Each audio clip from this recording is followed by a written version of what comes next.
Habib Umar said, Bismillah ar-Rahman ar-Rahim. Praises for Allah, Lord of the worlds, and may Allah send blessings and peace upon our Master Muhammad, the chosen, the trustworthy, and those who follow his folk and commanded those who follow them with excellence until the day of recompense.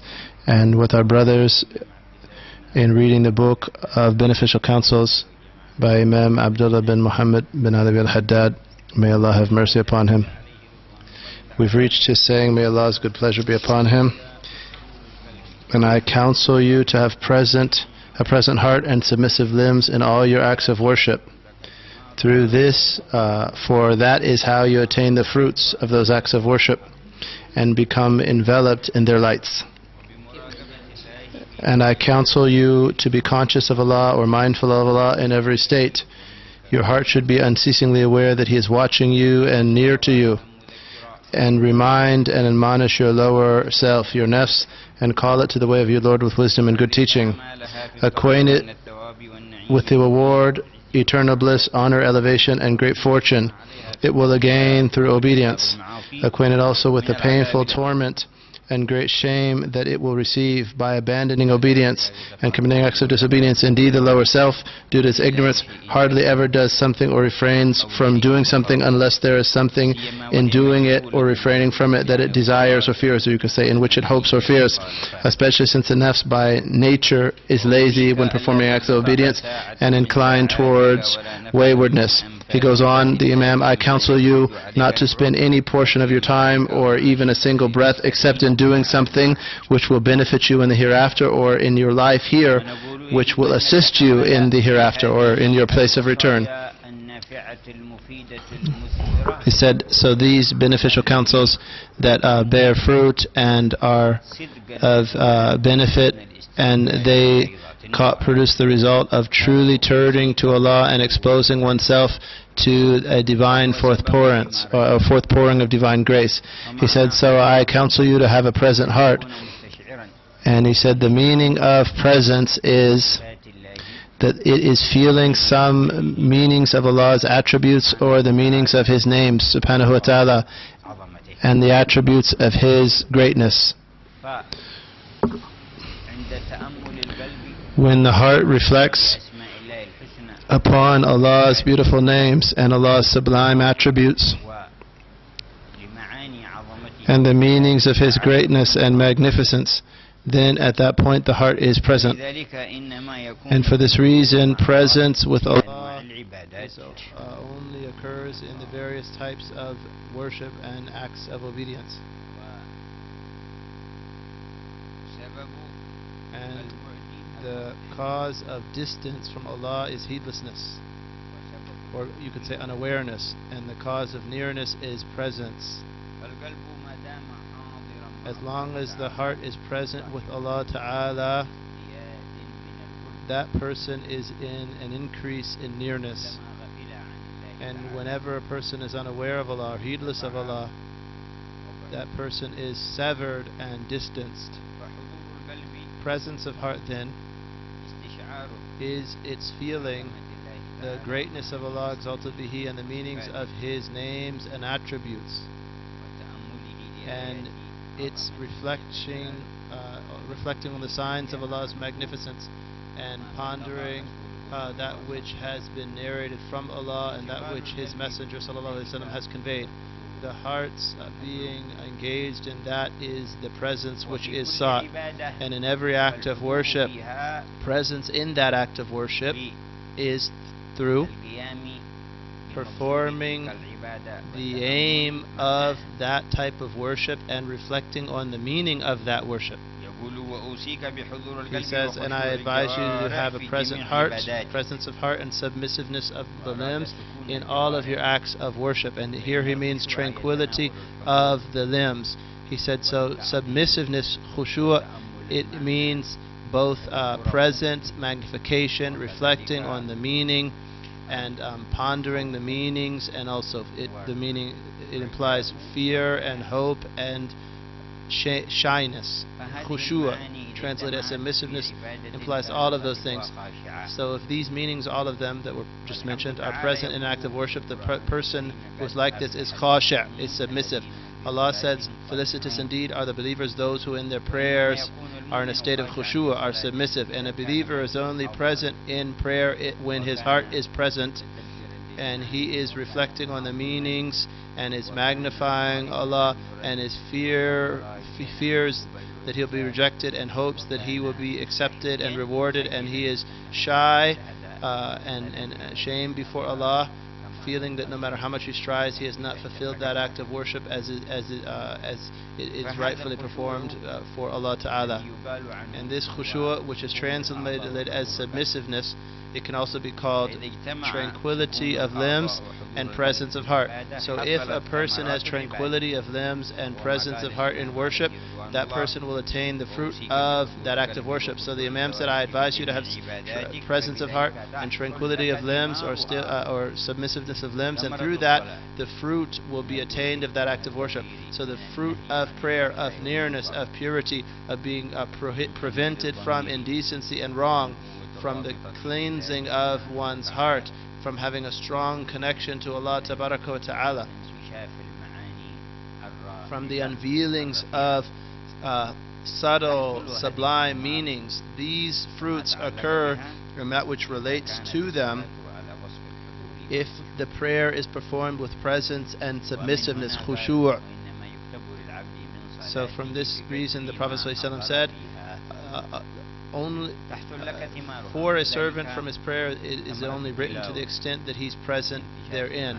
He said, so similarly the fruits of recitation, of the unveiling of meanings, of purification of the heart, of an increase of faith, of nearness to Ar-Rahman, of an expansion of knowledge and types of gnosis, and the descension of mercy, and the attainment of the state of awe, and other fruits of recitation. This occurs for the one who recites Quran with a present heart and still limbs. And similarly are the remainder of the acts of worship. Purification, he said the fruit of purification, meaning bodily purification, ablution. He said that one limits one's movements to the actions of purification, that the person doesn't move for anything other than that. One doesn't speak except in the remembrance of Allah. So we should not speak to anyone while performing purification. So through this, the fruits of purification are attained. Similarly, the fruits of fasting are attained if they are performed with presence, and the person feels that they are avoiding their desires and things which break the fast out of magnification and awe of Allah and hope for what is with Allah. So in accordance to this presence, the fruits of worship, of acts of worship, are attained. And he says, and you will be enveloped in their lights, or their lights will pour upon you. And he said, when this light occurs, if someone is submissive, has khushu' in his acts of worship. Abdullah bin Mas'ud said the first knowledge that was stripped from the ummah is khushu', or the first knowledge that was taken from the ummah is khushu', so that you hardly find someone who has khushu', who has had this submissiveness and presence in worship. He said, so for this reason for this reason it's obligatory to have great concern for khushu', for submissiveness, and for the great matter of directing oneself to Allah Ta'ala. It is an obligation, it is required that we not have any prayer except that we are standing on a footing of submissiveness, of khushu' therein. There should be no type of worship except that we have some amount of khushu', of submissiveness and presence in this action, such that the lights of this act of worship pour upon us. So if we do not find in our worship an increase in the light of the heart and an increase in certitude, then know that there is a disease, there is something wrong with this worship, or something wrong with the heart. He said, otherwise you should increase in faith, because every act of worship has a light of dhikr, of silence in its proper place, of good speaking right, of giving charity, of recitation, of prayer, of fasting. All of them have effects. And if we lose or do not attain these effects, then we should know that either the worship was not performed properly, or that there is a disease in the heart, an illness in the heart that prevented the person from benefiting from the blessing of that act of worship. And the Shaykh indicated, may Allah's mercy be upon him, he indicated a foundation of attaining this khushu' and a key to presence, so that the person can be strong, so that this presence can be strong in acts of worship, and so that presence can persist in all of the various circumstances. And that is by mindfulness, consciousness of Allah, muraqabah, being aware of Allah in every state, is feeling that which he indicated. He said your heart should be unceasingly aware that He is watching you and near you. So your feeling and your calling to mind Allah's observation of you and surrounding you, and His looking at your secret heart and looking at within your soul, and that you are before Him and He is aware of everything subhanahu wa ta'ala. This is al-muraqabah, which can be translated as mindfulness or consciousness of Allah. They also translate as vigilance. This muraqabah, this mindfulness, bears the fruit of continuous presence and also submissiveness in acts of worship. He said, your heart should be unceasingly aware that He is watching you and that He is near you. Allah said, we were not absent. Allah said, do they deem that we do not hear what they say secretly and publicly? Rather, we have emissaries before them that are writing. Allah said, we created the human being and we know what his soul whispers to him, and we are near to him than his jugular vein. And He said to Allah, do they believe that we do not hear what they say secretly and publicly?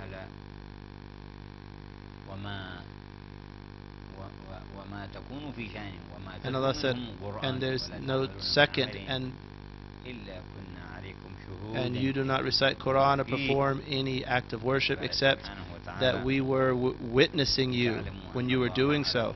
Allah said that you may know that Allah has power over all things and that Allah has encompassed everything in knowledge. And Allah said there is not three consulting one another except He's the fourth, and there are not five except that He is the sixth, nor less than that, nor more except that He is with them wherever they are, and then He will make them aware of what they were doing, inform them of what they were doing on the day of rising. He said your heart should be unceasingly aware that He is watching you and near to you.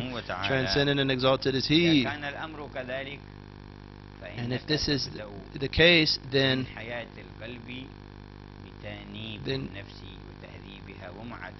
you'll begin with the life of the heart. You'll begin the life of the heart with taking yourself to account and taking your nafs to account. So he indicated that by saying, remind and admonish your lower selves. So that's the beginning of moving from the evil commanding soul to the self-reproaching soul, an-nafs al-amara to the nafs al-lawama. Allah said, I swear by the day of rising or the resurrection, and I swear by the self-reproaching soul, an-nafs al-lawama. So the person has one that admonishes him from within himself, and that is a sign of success and felicity. And someone who is like this, it's hoped that they will attain good, and that they will traverse the various obstacles, and that they will attain their goals for which they hope. And it said that if someone does not have a drive from within, then someone that would lead you after leading will not benefit you. And if they say if someone's own soul does not admonish them, they do not benefit from sermons. And he said the self-reproaching soul it reproaches the person for their shortcomings. Sayyidina Labid, he's a poet. After he embraced Islam, he only said this line of poetry. He didn't say other than this line of poetry in Islam. He said that a noble free man does not reproach anything like himself or like his own soul, and a person is rectified by a pious companion. And some of the worshippers of Bani Israel, it's mentioned that he worshipped Allah for 60 years. He was secluding himself in a canyon, and then he had some need, and he prayed to Allah, and he didn't find the result of that dua. And then he sat reproaching himself for a moment, for a period of time. He said that your response to your prayer was delayed due to your negligence and deficiency in worship. So Allah revealed to the Prophet at that time, say to such and such a worshipper that the moment in which he took himself to account was better than his worship for the whole 60 years, and that I have fulfilled his need for him taking himself to task. A noble free man does not take anything to task like taking his own soul to a task. And he said, for this reason, the successful, they take themselves to task, and they do not seek justice for the self. They do justice against themselves, but they do not seek justice for themselves. They blame themselves, they reproach themselves. May Allah be well pleased with them. All of that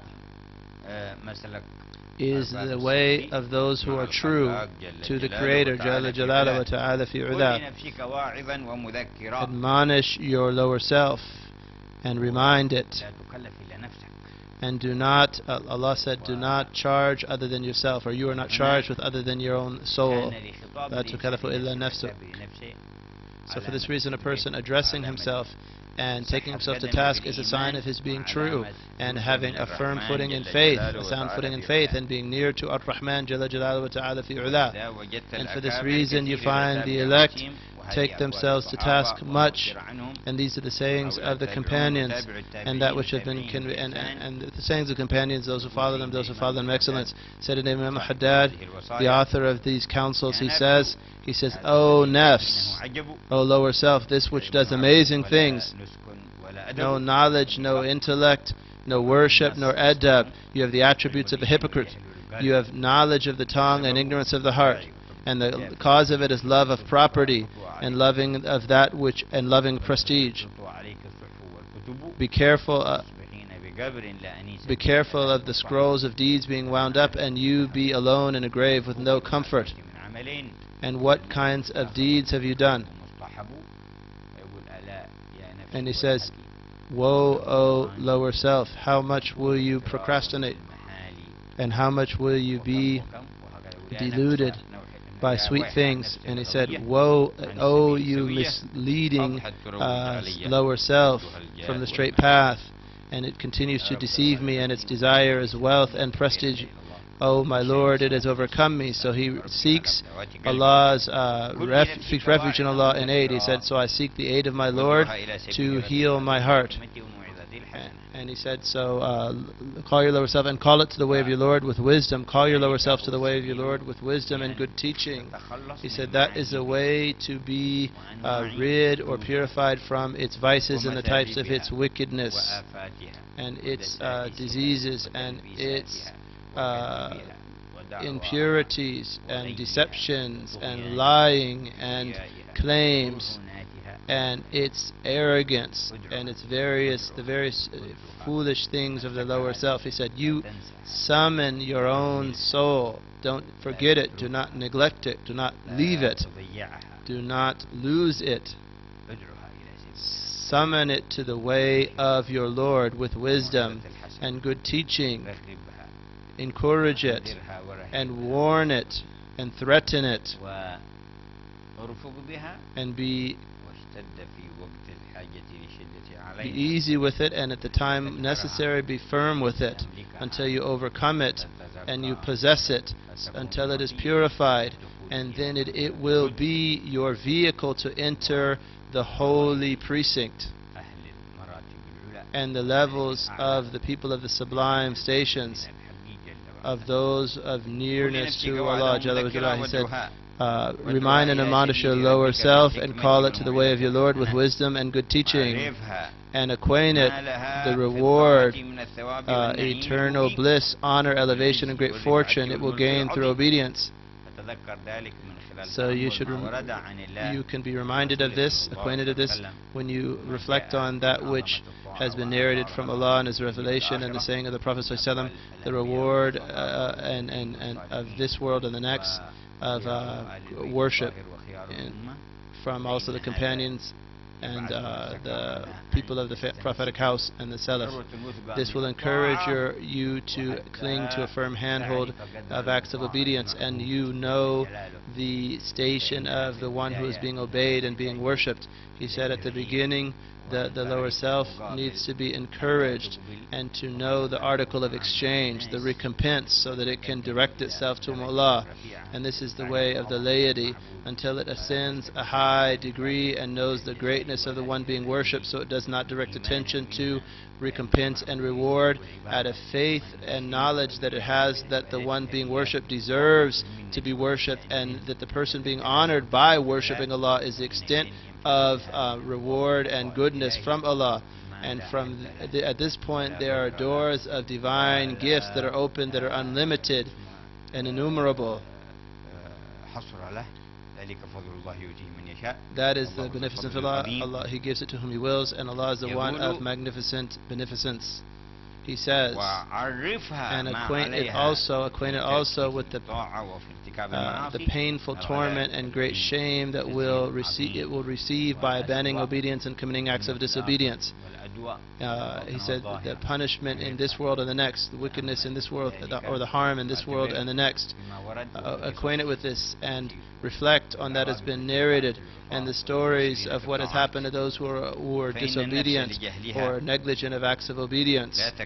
He said, indeed, the lower self, due to its ignorance, hardly ever does something or refrains from doing something unless there is something that it hopes for or something that it fears. And he says, so there must be fear and hope to direct or drive a human being to perform acts of obedience and leave transgressions and disobedience, especially since the nafs by nature is lazy when performing acts of obedience and inclined towards waywardness.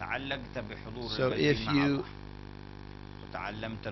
become attached to having the presence of heart with Allah, and you learn to be submissive or tranquil in your acts of a worship, and then you are characterized by the attribute of mindfulness with Allah, consciousness of Allah, and then you admonish yourselves and summon yourselves to Allah with wisdom and beautiful teaching, and you encouraged it and threatened it. If you took the reins of that, then you've been prepared to fill and benefit from your time. So then he goes on to say, I counsel you not to spend any portion of your time or even a single breath except in doing something which will benefit you in the hereafter, or in your life here which will assist you in the hereafter, or you could say in your place of return. He said through that there will be the blessing of lifespan. And the blessing of lifespan is that your lifespan passes and your obedience to Allah, you worship Allah all the time, and that you are submissive to Allah and in awe of Allah. And that point you find the blessing of lifespan. You are mindful of your times, you know their station and their value. You do not spend your breaths except in that which gives you some precious return, and that which brings you near to the holy precinct. You know that every one of your breaths is a priceless gem, and that whenever it passes it can never ever return, and that you through your breaths and your times you can attain things. However, with all things you cannot make up for lost times. He said, so with your lifespan you can earn silver, however you cannot purchase time with silver. They say that time is they said that time is gold. He said that has the stench of being diluted by gold. He said you can attain gold by using time, but you can't purchase time with gold. He said that time is not gold, time is more precious than gold. So if you travel the straight path and this straight way, your goodness will grow, and they'll grow just like your body grows and is nourished, such that it becomes an upright, healthy body. Similarly, these meanings and these sublime attributes, if you're focused on the foundation and you build upon it, so if you're aware of what has been mentioned in the previous councils, and then what we learned today of the advices of having present heart, tranquil limbs or submissive limbs, being mindful of the real of Allah, being aware of His seeing you, and that you admonish yourself and remind yourself and summon your soul to its Lord with wisdom and beautiful teaching, and you make it aware of the reward of acts of obedience and recompense and power and honor and triumph and elevation and light and guidance and triumph and felicity, and what one has of leaving obedience or doing sins, of damnation, distance, exile, evil, wickedness, trial, punishment. Allahu Rabbi. So then you will be prepared to fill your time with worship and take advantage of your times, and that you will not allow it to pass idly, much less to pass doing something offensive or doing something forbidden, whether it be of saying or looking or hearing or touching or walking or striving or running, or with any of your bodily limbs or with your heart. You will not be satisfied with your heart passing in disobedience of Allah or heedlessness of Allah, and there's no cause of distance from Allah except heedlessness. So then you'll use your time in that which will benefit you in the hereafter, and in your worldly life that is a benefit to your place of return. And this establishes a maxim or a fundamental for a believer, that his engaging in his livelihood is an aid for his hereafter. So his dealing with his livelihood is a means for his place of return. So everything that he does in his livelihood is a means, and he is trying to develop the abode of the hereafter. And this is a foundation and a truth of the believers, of how they deal with their livelihood, their worldly livelihood. So they are not distracted by their wealth nor their children from the remembrance of Allah, establishing prayer, giving zakat, and they fear a day in which hearts and eyesights fluctuate or turn. So may Allah reward this Imam. And the brother Amjad Tarsin from America, he says,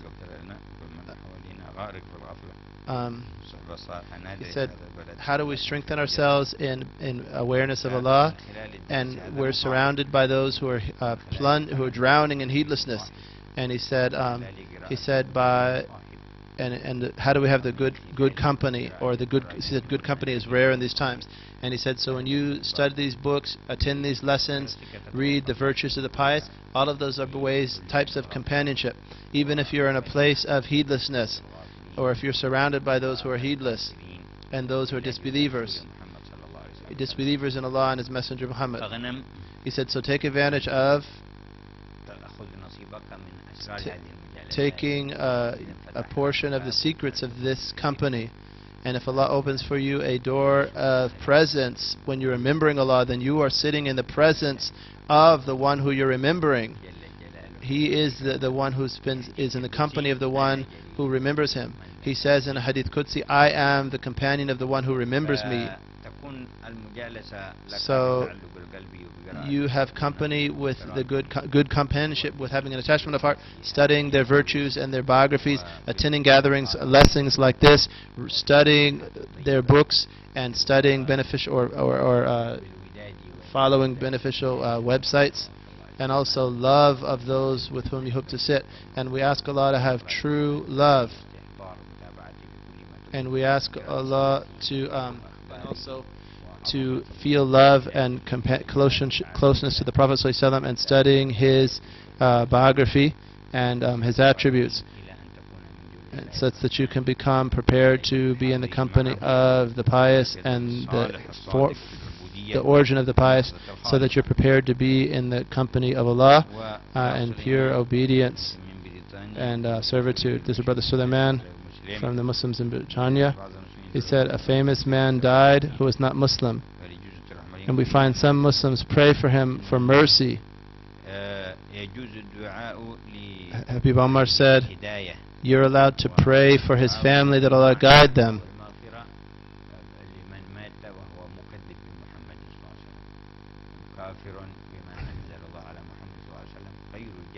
He said, praying for mercy or forgiveness for someone who died belying the Prophet Muhammad, not believing in the Prophet Muhammad, that's not permissible.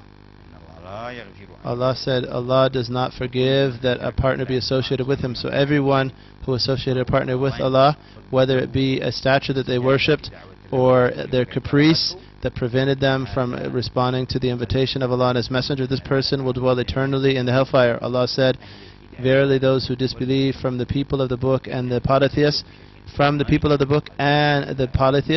they are in the fire of hell, dwelling therein forever. Those are the most wicked of people. You're not allowed to pray for them with mercy or forgiveness.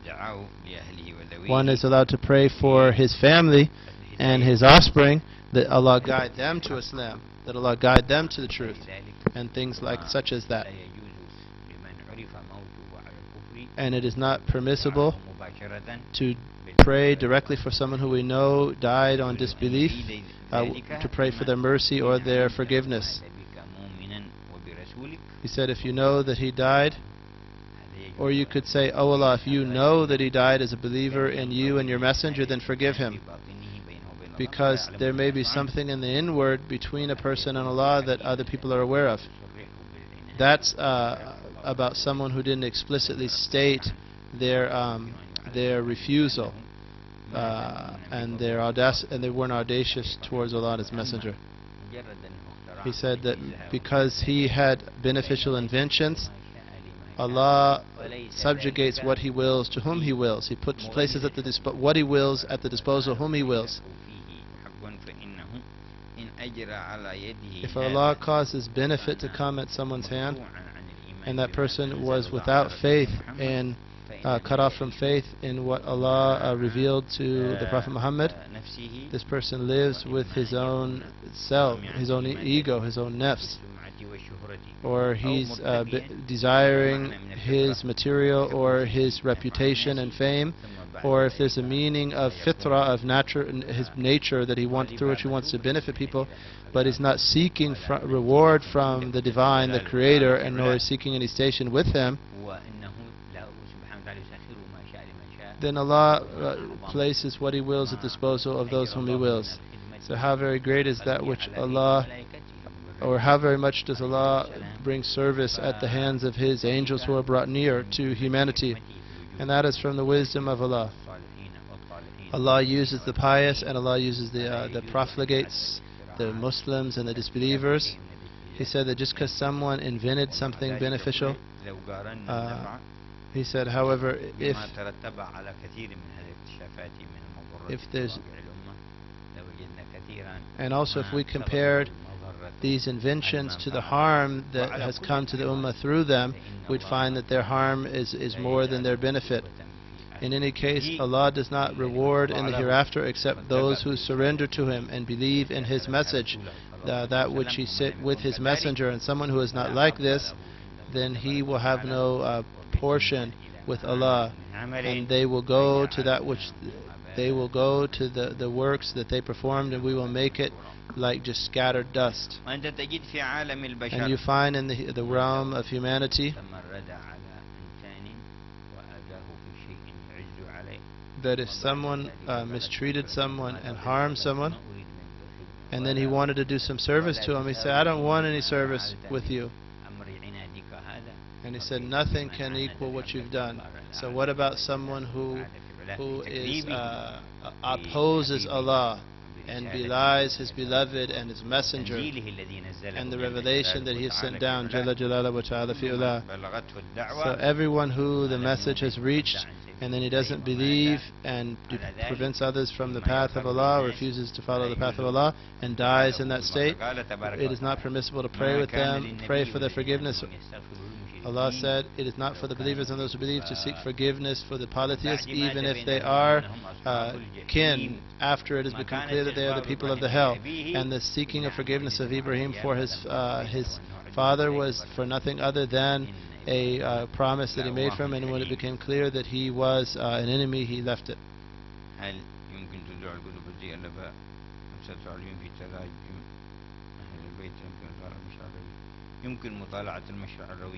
So the person asked, can you indicate books that one can study of the Sadat Alaween's, their biography?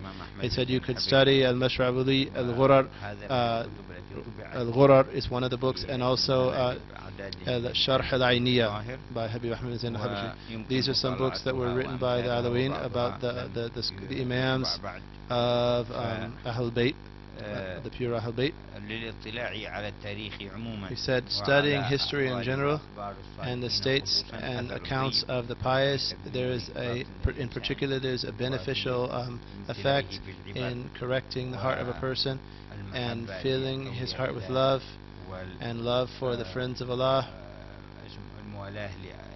and allegiance for those whom Allah brought near, and loathing for those that were distanced from Allah, or for those whom Allah loathed. The woman named Nabila from America, she asked, is there goodness that can be shown from parents? And he said there's goodness from parents to children and goodness from children to parents.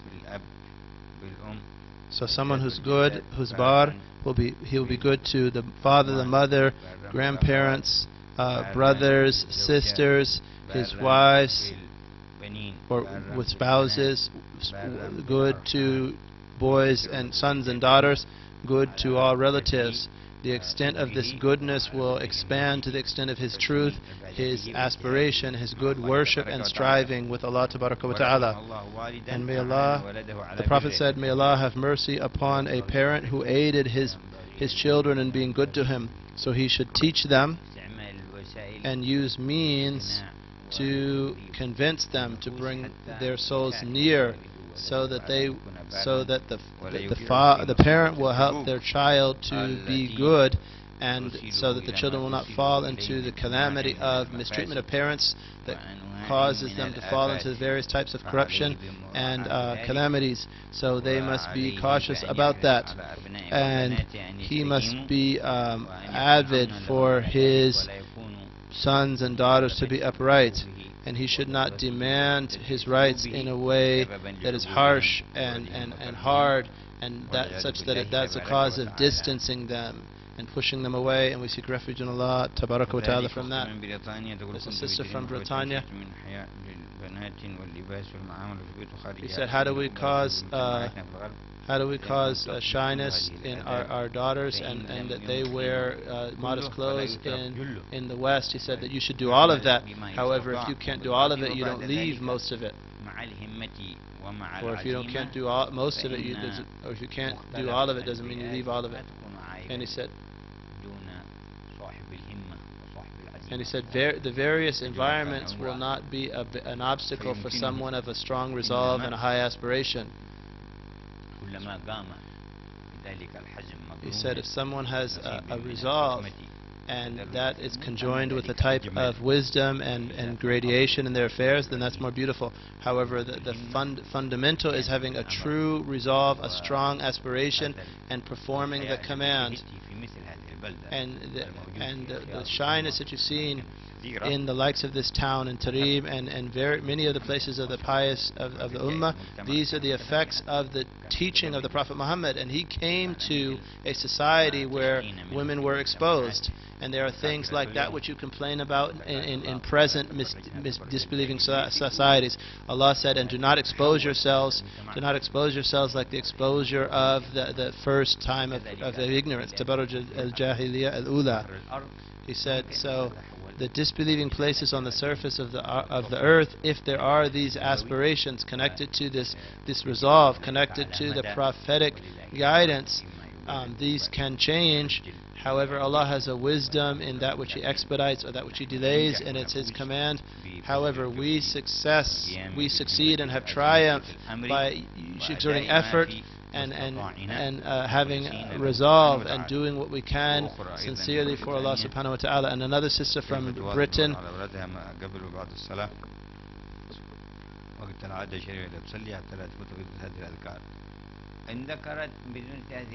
the sister asked, he read the question too fast. He said that reading these dhikrs is a cause of an increased good.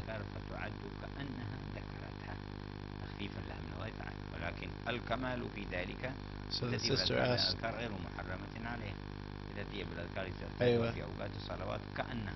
so the question was, a woman who's menstruating, can she do dhikr during the prayer times?